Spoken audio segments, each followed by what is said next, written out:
Hi, Carmel. This is Barry Vaudrin. I just landed. Where should I pick up my car?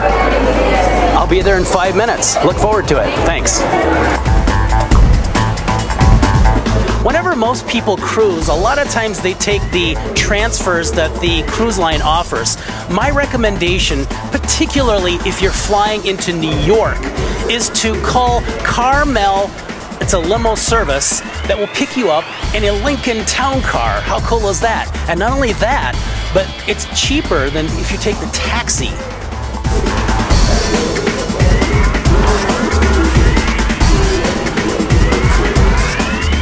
You can't get much better than a private car.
I really liked the Wavy rooms. They were a little more narrow than I thought they were going to be.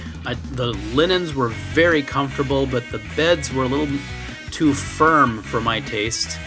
I did like the wood veneer in the room. The wood really made it classy looking in the room.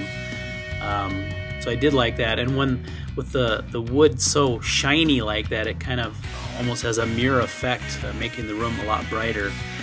The artwork on the walls was nice, kind of minimal, but that was nice, and I liked that dome. The toilet and the shower being separate was kind of interesting. I thought that it wasn't as bad as I thought it was going to be. I liked how deep the shower was, and I really liked the handheld shower unit. There's plenty of storage cabinets for your luggage, for hanging things, and I liked the cabinets all over the room, especially the ones with the baskets where you could put dirty clothes. But I opened up the cabinets here so you could see all of the different cabinets. This is the closet, plenty of closet space again. There's also a fridge that was stocked, fully stocked. I had them remove the stuff. And there's a safe, and of course the life jackets. But there's just tons of storage. I mean, more storage than I would expect in a tiny little room like this. But the rooms were very comfortable. I liked the color. Near the bathroom area were more storage compartments.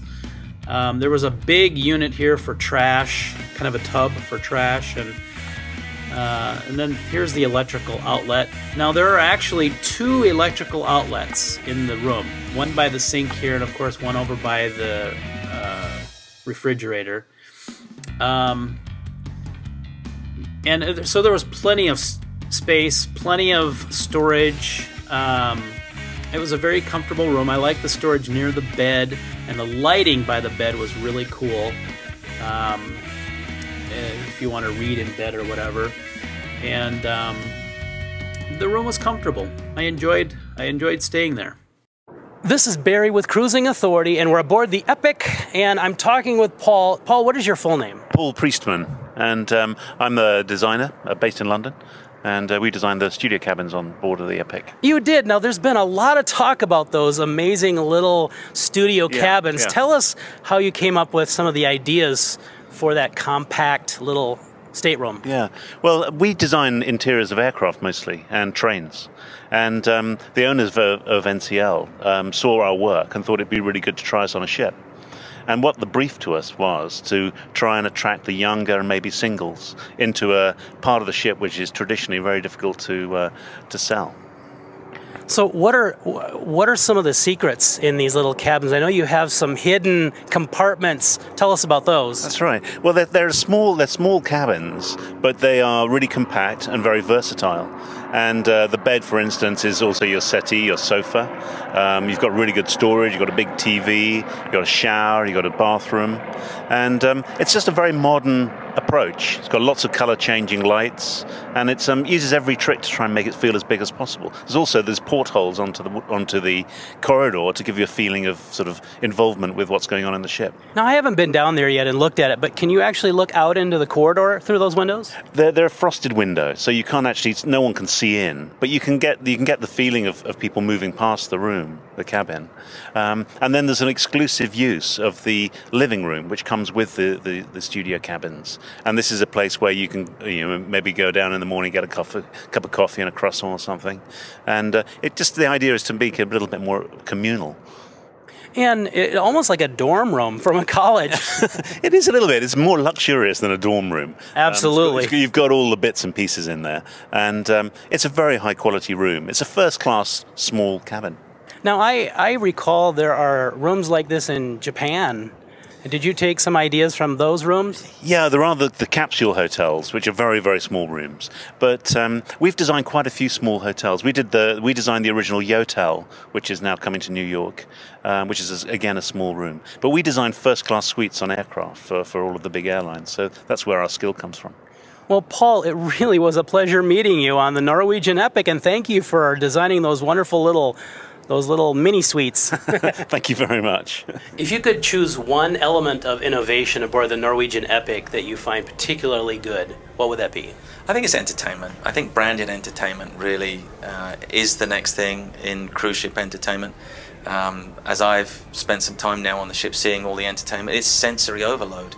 Last night I saw Blue Man Group at 7, and then I went to have dinner in the Manhattan Room and I saw Legends in concert after that. So in one evening I saw Blue Man Group, Tina Turner, Elvis, Madonna, and a whole Motown medley from a very, very high quality. And I'm like, my head's buzzing because where else could you do that? And I could have, if I'd had the energy, I could have gone to see Howl at the Moon, Second City, and goodness knows what else. So I think entertainment is really what is going to stand the ship apart immediately in the minds of the consumer. And I hate to just pick one thing, Barry. What has been the most challenging part of bringing the Norwegian Epic into existence?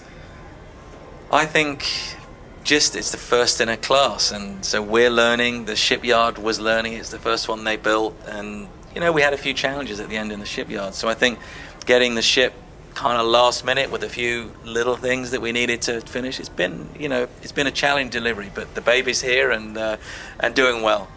Well, one more question and then we're done. What are you going to do to kind of unwind and relax and decompress after this very busy Epic launch? I'm going fishing in the Keys. All right.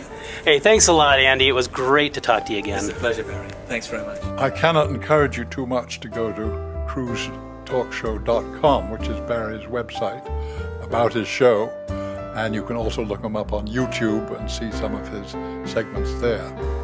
And in the meantime, between all the talk, I hope you'll enjoy smooth sailing on whichever ship you choose to sail.